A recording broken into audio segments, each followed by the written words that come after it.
lighter.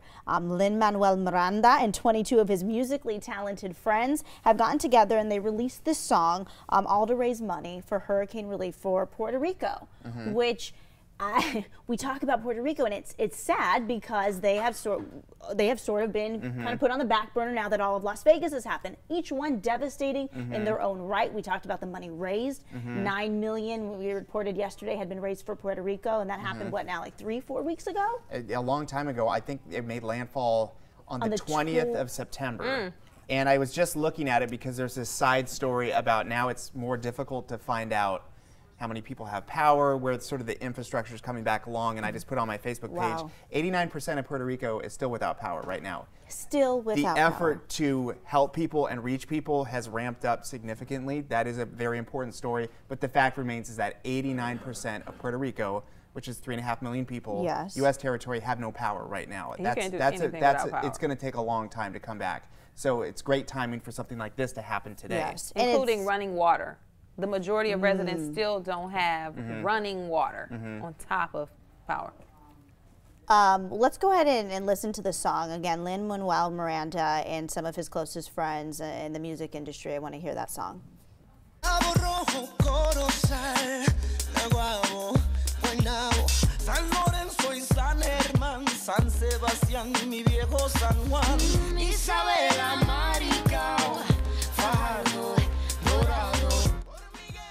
Okay, so the song is called Almost Like Praying. You hear it there. Miranda, who organized the effort, kicks off the single by singing of Puerto Rico. And the quotes are, "Say it loud and there's music playing, say it soft and it's almost like praying." The lyric supposedly is a nod to Maria from West Side Story. Very interesting, and I think it's very important, obviously, for not just him to come out and say this. He's such a huge star, especially after Hamilton recently. But Jennifer Lopez, Mark you Anthony. see her right there. Mark Anthony. Gloria Estefan, Fat Joe. Wow, the whole list. There's a lot. Gina Rodriguez, Ruben Blades, Pedro Capo. A lot of people are in here, so. I'm sort of surprised. I'll be honest. I'm surprised it took this long for them to do this.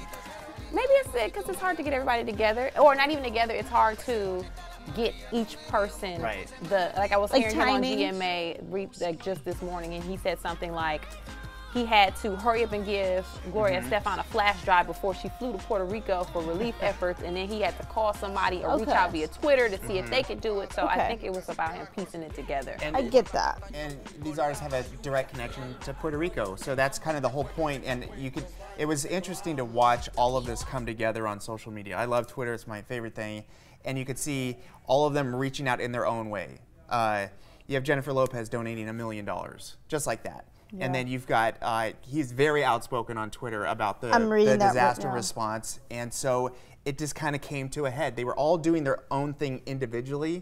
And then now this is a true collaboration. A lot of them are connected by music as well. And that's what you get. It's the #1 song on iTunes right now. And I hope this helps because it is so sad. We talk about, Puerto Rico being a U.S. territory and what does that mean, and people forget that they are our people. They are American citizens. If this was happening in Los Angeles right now, and Los Angeles was without power still weeks later, would they have power by now? Or Martha's Vineyard. If this happened in Martha's Vineyard. Absolutely, the next day. But I mean, there was a way to figure it out. And then we see those videos that surfaced this week of President Trump over there throwing the paper towels, like just throwing them on people are just, what's going on? It's this reaction of you're not taking the situation seriously. So Puerto Ricans are getting frustrated because, they can't do it alone. I saw Ricky Martin over there handing out goods. Ricky Martin can't save the island by himself, so they're going to have to take it upon themselves, which is sad because, again, they are American citizens. So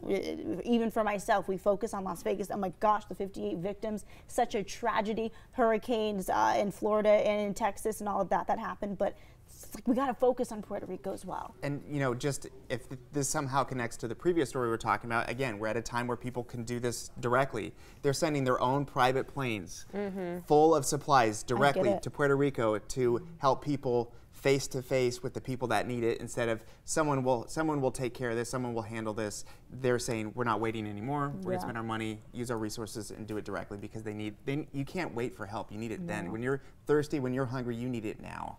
Specifically, like speaking of, I think, was it Pitbull who chartered a plane and sent it to Puerto Rico? Mark Cuban.